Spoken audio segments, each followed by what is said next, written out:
What if I told you that the reward for finally saving your first $10,000 is that you are statistically guaranteed to lose money every single day you keep it in your checking account?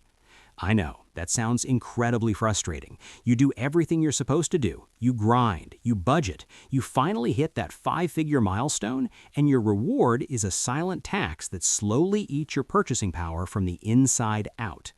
Today, we're going to look at the exact psychology of why hoarding cash feels safe but is actually highly dangerous. And more importantly, I'm going to show you exactly how to rescue your money from a dead-end bank account and use strategic capital allocation to put it on your payroll.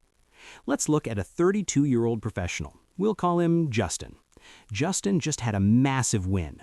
After a year of skipping the expensive weekend trips, avoiding the new car trap, and just generally playing it smart, he logs into his banking app. And there it is, $10,000. For the first time in his life, he has a real financial buffer. He feels this massive wave of relief. He's done it. He is officially good with money. But a few months go by. Justin gets curious and checks his monthly statement. And right there, at the bottom of the page, the bank has rewarded his immense year-long discipline with an interest payment of 14 cents. Meanwhile, Justin notices his rent just went up 5%. His weekly groceries cost 10% more than they did last year. He suddenly realizes something deeply unsettling. His $10,000 is completely safe from theft, but it is entirely unprotected from inflation.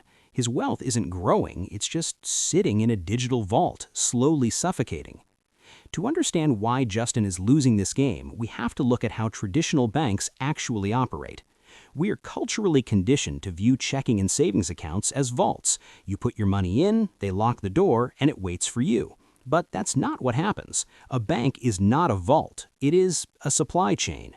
When Justin parks his $10,000 in a traditional savings account earning 0.01%, the bank doesn't just hold it. They immediately turn around and lend his money out.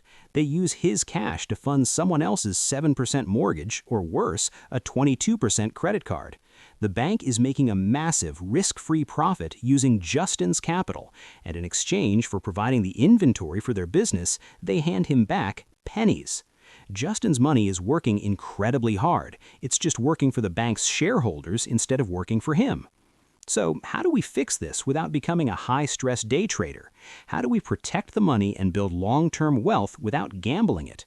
We split the $10,000 into two very distinct jobs, defense and offense. Let's start with defense. Justin needs an emergency fund. Let's say he takes $6,000 of that money, enough to cover a few months of basic living expenses if things go sideways. But instead of leaving it in his traditional bank, he moves it to a high-yield savings account, or HYSA. A high-yield savings account is just a normal bank account, usually offered by online banks that don't have to pay for expensive physical branches. Because their overhead is lower, they pass the yield back to you. Instead of earning 0.01%, these accounts historically offer interest rates closer to 4 or 5%. It takes about 10 minutes to set up, but mathematically, that $6,000 is now generating roughly $250 to $300 a year in completely passive interest, rather than 50 cents. It is fully liquid, it is insured, and it acts as a financial shock absorber for his life. Defense is handled. Now we play offense with the remaining $4,000. This is where we shift from basic saving to true capital allocation. This is the money Justin doesn't need for the next 5 to 10 years. If Justin wants to be a stress-free wealth builder, he doesn't take this $4,000 and try to pick the next big tech stock. Instead, he focuses on wealth preservation and building a permanent hedge against inflation to protect his purchasing power for the decades ahead. To do this, he places this money inside a tax-advantaged account, like a Roth IRA. By deploying his capital inside this account into a broad market index fund, like an S&P 500 or total market fund, he is effectively buying microscopic ownership stakes in the most profitable companies on Earth. But here is the absolute best part. Because he used a tax-advantaged account, the IRS cannot touch his future profits. He is officially transitioned from a consumer into an owner, using elite-level capital allocation to build a completely tax-sheltered wealth engine.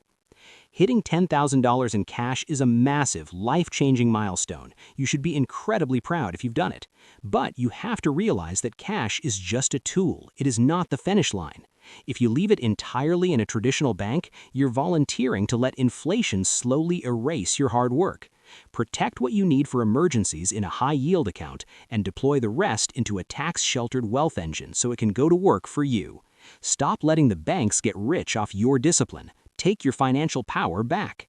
If you want to see exactly how to automate this entire portfolio so you never even have to think about it, hit subscribe, and I'll see you in the next video.